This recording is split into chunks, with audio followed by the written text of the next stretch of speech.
Some people are difficult because they're hurting, and some people are difficult because they enjoy hurting you. Either way, if you're not careful, your peace, your confidence, and your emotional center get yanked away from you, and suddenly you're the one acting unstable. You're the one who's upset and even self-destructive. It's a trap. And the most powerful thing that you can do is to recognize it early and break the cycle, not by controlling them, but by taking your power back. Now, difficult people are like a black hole that pulls you into a warped reality. Have you noticed that? You think that if you just explain yourself clearly, they'll understand. And you think if you're kind, they'll soften. And if you forgive them, maybe they'll stop. But with difficult people, like truly toxic people, what works on ordinary relationships not only doesn't work, it can make things worse. So the more you try to fix it, the more they escalate. They bait you, they provoke you, they twist your words, they play the victim. And the next thing you know, you're reacting. You're dysregulated, you're apologizing, you're trying to make peace. And they don't care. They're used to it. Some of them even love it. It helps them get out of depression and torpor with some anger and conflict. There's a lot of energy in anger and conflict. They want some energy. They're like sucking energy out of you as you stand there trying to reason with them because it gives them a little charge. And the truth is, most people are not like this. Most people don't need to make others feel small in order to feel okay. But difficult people, and I mean the chronically manipulative, controlling, or explosive ones, they do. They need it. It's how they regulate their emotions. It's how they feel virtuous. It allows them to feel that their life is important, that they're doing something meaningful. I mean, everybody wants that, right? But if you don't have something that's actually meaningful, you could be very vulnerable to slipping into this kind of behavior. And if you grew up with trauma, you may have developed a radar for these people. You sense the danger, the unpredictability, and weirdly, it feels familiar, like home, right? So when they start to push your buttons, instead of backing away, you feel drawn in. You try harder, you start explaining, you start defending, you start trying to be what they need. But let me tell you, you could hand them the moon and they'd say it's not enough because the game isn't about getting their needs met. It's about something that you have no control over. And this is where your power begins. It's not in figuring them out. It's not in fixing them. It's in noticing what's happening inside you and stopping that reaction. The moment you stop reacting, you break the power that they have over you. So how do you do that? How do you stop reacting when someone is right in front of you, raging, guilt-tripping, gaslighting, blaming, threatening, crying, accusing, right? Well, first you have to pause. You get out of the story that they're creating because every difficult person is trying to hook you into a narrative, like maybe that you're the bad guy, maybe that you owe them something, maybe that you're too sensitive or too harsh or too selfish, too cold. And if you're not grounded in yourself, that narrative takes over. If you're dealing with someone who's known you a long time, it's hard not to turn into the version of you that they see. Have you noticed that? That happens with family of origin visits too. All of a sudden you're like regressing into that, like how you used to be, or how you think they see you. And that's what that heavy, depressed feeling is when you leave. It's the person they see infecting who you think you are, but arguing about the fake story of you with them it's not going to set you free. It's not going to do anything except upset you. It's more likely to make you fall down the rabbit hole, in fact. So instead of saying, that's not true, I didn't mean it that way, what I really said is I was trying to help. What you need is a split-second reset, a quiet voice inside you that says, this is not mine. I am not doing this. I'm not going to argue. You don't have to say that out loud. You have to decide it inside. If you say it out loud, it provokes them. You're sort of like continuing the fight. Because when you're grounded, though, when you've made this decision inside, you can see it clearly. Anything you say to them will just get them going. This is about their unprocessed pain, their craving for peace that they can't find, the feeling of resolution to a problem that they can't admit is a problem. So this is just a venting of their emotional immaturity. And the more you engage, the more you get tangled up in their sticky logic. It's like flypaper. So don't step in it. Now, that doesn't mean that you become passive or weak. It doesn't mean that you let people walk all over you. Taking back your peace means you stop dancing in someone else's storm. You step out.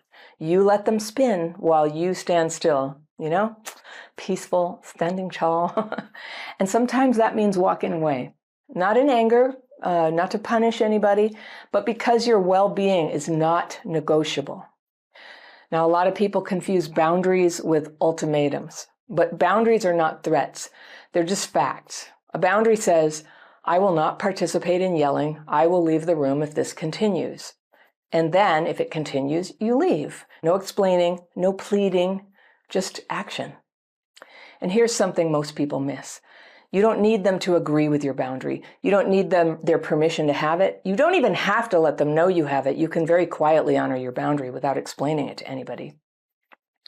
But if they know about it and they mock you or they guilt you or they say that you're abandoning them, that's the test. Because if your peace depends on their approval, if you can't take the peaceful action and take care of yourself, if they don't like your decision to have a boundary there, that's the test for you. That means you've already given your power away. And most people don't really understand this part that I say. They don't have to realize that you just acted on a boundary. You can step away without, a big pronouncement or making a speech to them about it.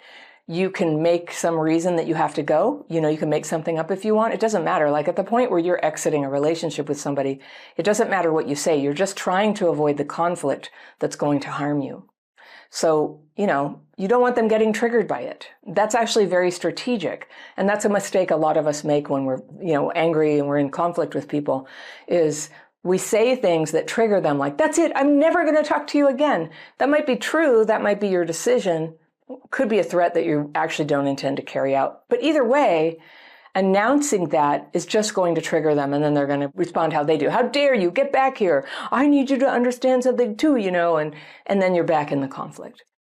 Your boundary must be known to you. And if you warn them about boundaries, let's be real, it's a huge trigger for them. So you can leave, and all they have to know is that whatever you choose to tell them, oh, you know what? I have another call on the line, or I have to get to another appointment, but hey, I'll talk to you later. Okay. All right. Bye. You don't have to talk to them later on any particular timeline.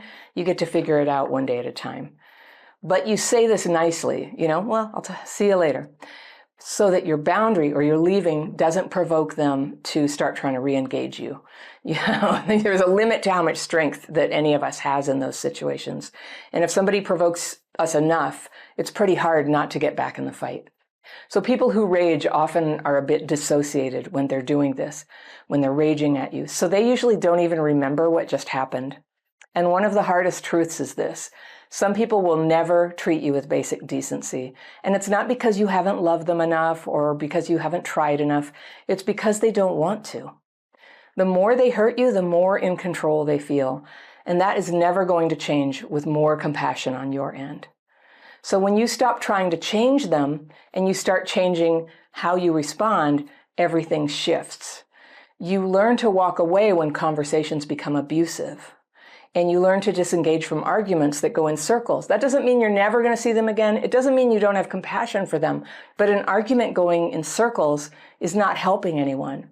So you learn to say no without guilt. You learn to protect your energy. And some people will call you cold for this, and they'll say that you're heartless, selfish, unforgiving. But they're wrong, because taking back your peace and your power, it doesn't make you cold. It makes you sane. And when you've been around difficult people long enough, you start to think it's normal to feel unsafe and to have to jigger reality to make it work for everybody and walk on eggshells. When you feel that low-level dread in your stomach before you speak, well, don't get used to that. When you finally take your power back, it feels wrong at first. It feels odd. And especially if you get criticized for it, you'll second guess yourself. You'll wonder, was I too harsh? Should I have given them one more chance? But that's discomfort. That's what healing feels like. You're out on the edge now of your experience. So you're paying attention to that. If you're going too far into harshness or inconsideration towards others, you can pay attention to that a little later. Handle the moment with your boundaries. Go use your tools like your daily practice to go process what just happened and see how everything settles with you, after a day or two. See how that sits with you. So that's how you could start to have space for a new experience with people. That's the part of you that's, used to being hurt, starting to get stronger and climb up out of the hole.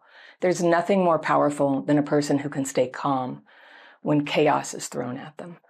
Not because they're suppressing their feelings, but because they've learned to regulate those feelings. And they've learned to choose peace. They've learned that reacting is not the same as responding. And here's the thing, you're allowed to walk away from conversations that go nowhere. Have you ever seen my ninja boundaries lesson? I have a free handout. If you want to have it, I'll put it down in the second link down below. I'll put the first link will be the quiz that lists signs that your ability to connect with people and have boundaries was affected by trauma, if you want to check that out. And then for the second link, I'll show you the ninja boundaries. This is something you can take with you for family holidays or tough situations when you just don't want to get involved in the fight. So that's down below. You're allowed to stop explaining yourself to people who are committed to misunderstanding you. It feels like that, right? They insist on misunderstanding. You're allowed to have peace, even if someone else is in pain, and that is not selfish, it's wise. Now, I'm not saying you never work things out with people. Some relationships are worth fighting for. And sometimes when you change how you react, there's room for them to see how they've been creating conflict. It's possible that they will change for the better.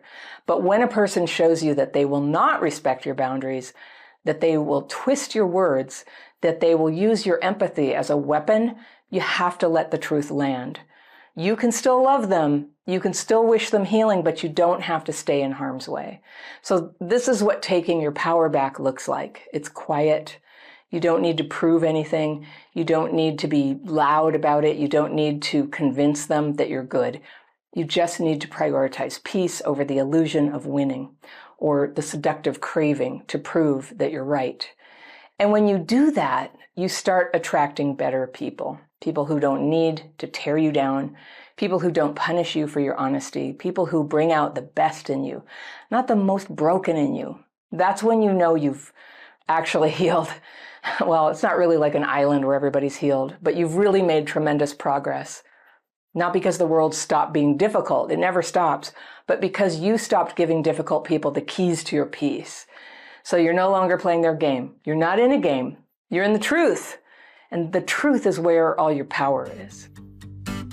If you like this topic, I've got a video that builds on it right over here, and I will see you very soon. When strong emotions trigger dysregulation, your thinking changes. You can go into reactivity. You might withdraw, get silent, get confused, say things freak out, or do something impulsive.